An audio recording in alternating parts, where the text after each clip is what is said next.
Today, I'm training this. That is a wooden dummy, one of the most difficult training tools in martial arts, even for UFC champions. That's why I'm learning it from Sifu Didier Beddar, second-generation student of the legendary Yip Man, teacher of Bruce Lee. He's gonna teach me why and how the wooden dummy actually works. Oh, you broke it! Whoa! But first, what is the benefit of using a wooden dummy instead of a real person? unlike a human, the wooden dummy is never late, doesn't complain, and can't feel pain. This allows you to practice unlimited techniques. The only limit is you. Yes. Did you ever break your hand? Yes. Okay. Is it possible to learn a little bit of the wooden dummy now? Yes, for sure. Okay, let's do it. Wow, this is gonna be interesting. Here, the bone saw, lap saw, and then you slide to have precision. If you do a hook, Yeah. you go here, you go here, and if you block, you have to block. You have this one. So that's the exact same thing we just did. Here. Turns out, every technique against a wooden dummy has a practical application in self-defense. And you go here. And you're using my reaction Yes. for your counterattack. Yes. Do you also Yes. use elbows? Yes, we can, for sure. How about headbutt? You can if you want. Okay, but if I have both your hands, then You can. I can see. So far, we're having lots of fun, but things are about to get a whole lot harder.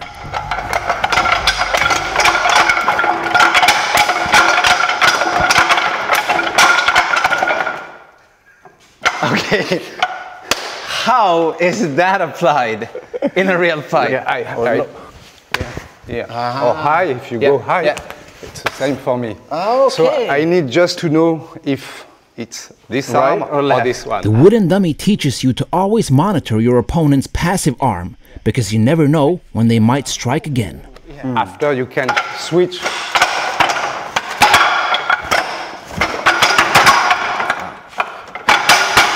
So this movement here looks very similar to a karate technique that we usually see. Yeah.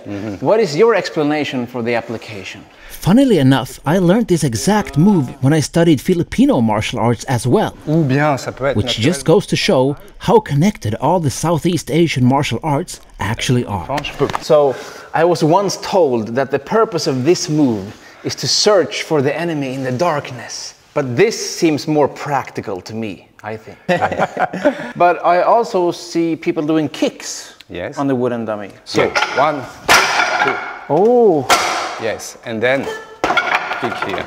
like a front kick. Front kick. Or you can go 1, 2, side kick. You can go sur the leg. Oh, Go here. wow, Here. okay. So you have many kinds of kicks. Yes. Yeah, okay. We have to learn. In Wing Chun, for sure it's special for the hands. Spécialisé. Even though Wing Chun focuses on hands, it also knows how to deal with kicks. But for example, I can go this way. Well, I can go and check. And So you're using the same principles of the arms against the legs. Yes, exactly. And the same stuff we just practiced. Yes. So it's all tied together. And now, it's time to see if I can follow along on a full Wing Chun wooden dummy form. This will not be easy.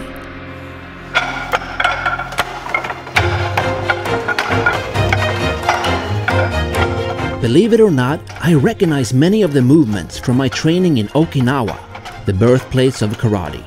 But I've never used them against a wooden dummy before. Especially not this move. Wow.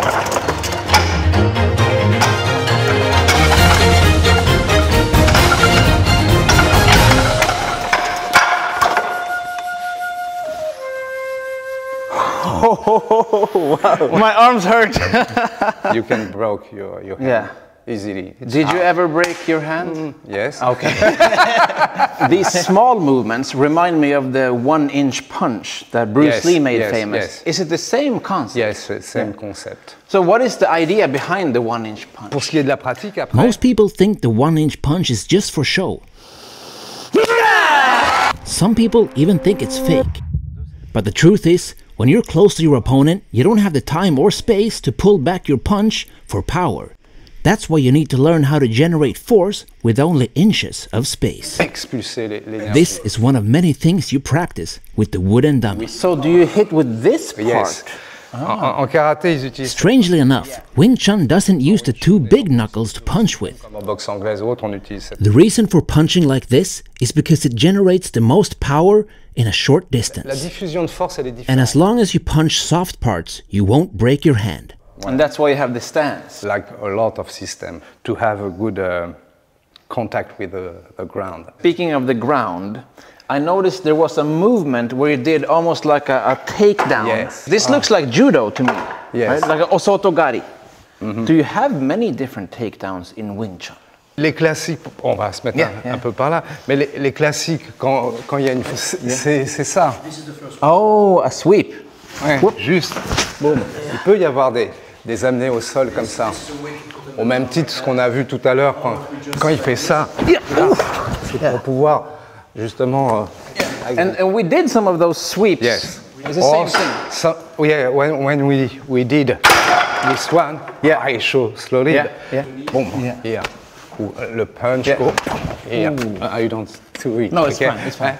Yeah. Je vais pas lui faire, mais c'est fait pour. Boom. Là et là. Les amener au sol.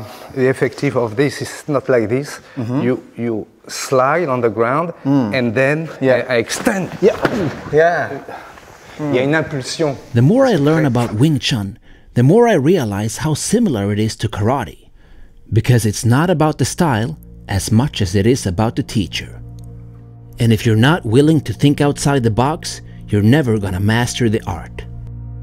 Unfortunately, many traditionalists are stuck in what Bruce Lee called the classical mess. And the only way to get out of it is to understand that tradition is not about preserving the ashes, but rather about keeping the flame burning. Because that's how the art stays alive. Well, I think that's a great way to sum it up. Yes. So thank you very much for all of this. Thank you. I learned a lot. Thank you. And I heard a lot. Thank you so much. Thank you.